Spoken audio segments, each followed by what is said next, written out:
Hello everyone. सो 1 अप्रैल 2025 से नया financial year start हो चुका है और इस नए फाइनेंशियल ईयर से बहुत सारे बदलाव भी अनाउंस किए गए हैं। तो चलिए जानते हैं आज की इस वीडियो में कि 1 अप्रैल 2025 से क्या बड़े चेंजेस अनाउंस किए गए हैं, जिसके बारे में पता होना हम सबको जरूरी है।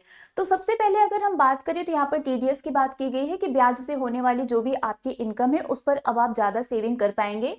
ब्याज आय पर टीडीएस छूट की सीमा को बढ़ा दी गई है वरिष्ठ नागरिकों के लिए, मतलब हमारे जो सीनियर सिटीजन है उनके लिए इस लिमिट को 50,000 से बढ़ाकर डबल यानी कि 1 लाख रुपए कर दी गई है। सामान्य नागरिक के लिए जो लिमिट है वो 40,000 से इंक्रीज करके 50,000 कर दी गई है। एफडी या आरडी से एक फाइनेंशियल ईयर से 50,000 तक की इंटरेस्ट पर कोई भी टैक्स आपको नहीं देना पड़ेगा। ओके, इसके अलावा अगर हम बात करें मकान किराए पर 6 लाख तक की राहत मिलेगी, मतलब जो लोग रेंट पर रहते हैं, जो लोग रेंट पर घर देते हैं, तो यहाँ पर बोला गया है कि आपको रेंट पर जो भी इनकम अर्न होता है, जैसे कि हमारे बजट में अनाउंस किया गया था, उससे भी रिलेटेड यहाँ पर इंफॉर्मेशन यहाँ पर मेंशन किया गया है कि रेंट से जो भी आप इनकम अर्न करेंगे उसके लिए टीडीएस की कटौती की जो सीमा है वो बढ़ा दी गई है। इसे 2.40 लाख से बढ़ाकर 6 लाख सालाना कर दिया गया है। 50,000 महीने तक के किराए पर टीडीएस नहीं लगेगा और 6 लाख से ज्यादा का किराया होने पर ही टीडीएस देना होगा। ठीक है, तो एक ये आपका अपडेट हो गया। नेक्स्ट यहाँ पर बोला गया है कि जो भी पैसा आप फॉरेन में सेंड करते हैं उस पर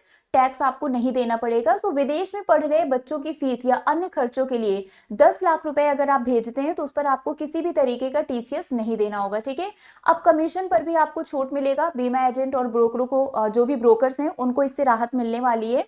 15,000 की जगह अब 20,000 रुपए से अधिक के बीमा कमीशन पर टीडीएस कटेगा। लॉटरी या घुड़दौड़ से होने वाली कमाई से जुड़े टीडीएस नियमों को भी आसान बनाया गया है। अब तभी टीडीएस कटेगा जब एक लेन देन में जीत की रकम 10,000 रुपए से अधिक होगी और अब तक साल भर में कुल 10,000 रुपए से अधिक की आय पर टीडीएस कटता था। ठीक है, तो एक आपके लिए ये अपडेट हो गया। देन डिविडेंड की अगर हम बात करें, शेयर पर मिलने वाला जो प्रॉफिट होता है जिसको हम लाभांश भी बोलते हैं, तो शेयर बाजार और म्यूचुअल फंड में निवेश करने वालों को भी नए नियम से यहाँ पर फायदा मिलने वाला है। जो हमारा डिविडेंड है, मतलब जो लाभांश है, उससे होने वाली कमाई पर टीडीएस छूट की सीमा 5,000 रुपए से बढ़ाकर इसको 10,000 रुपए कर दी गई है।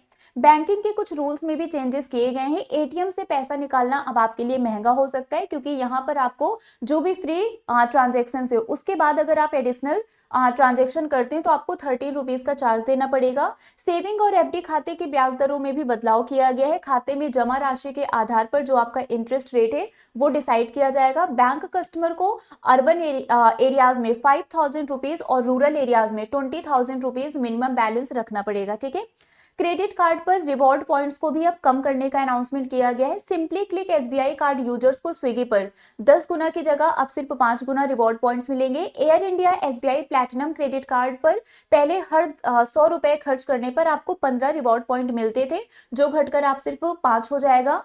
Air India SBI signature credit card के रिवॉर्ड पॉइंट 30 की जगह अब 10 हो जाएंगे और आईडीएफसी फर्स्ट बैंक ने 31 मार्च 2025 से क्लब विस्तारा क्रेडिट कार्ड के माइलस्टोन बेनिफिट को इन्होंने बंद कर दिया है। ठीक है, इसके अलावा जीएसटी से भी रिलेटेड कुछ इंपॉर्टेंट चेंजेस अनाउंस किए गए हैं। 10 करोड़ से अधिक और 100 करोड़ रुपए तक का जो आपका एनुअल कारोबार है और व्यवसाय को इनवॉइस जारी होने की तारीख से 30 डेज के अंदर ही इनको इनवॉइस रजिस्ट्रेशन पोर्टल पर ई इनवॉइस अपलोड करना पड़ेगा। तो ये एक मेजर इंपॉर्टेंट अनाउंसमेंट है।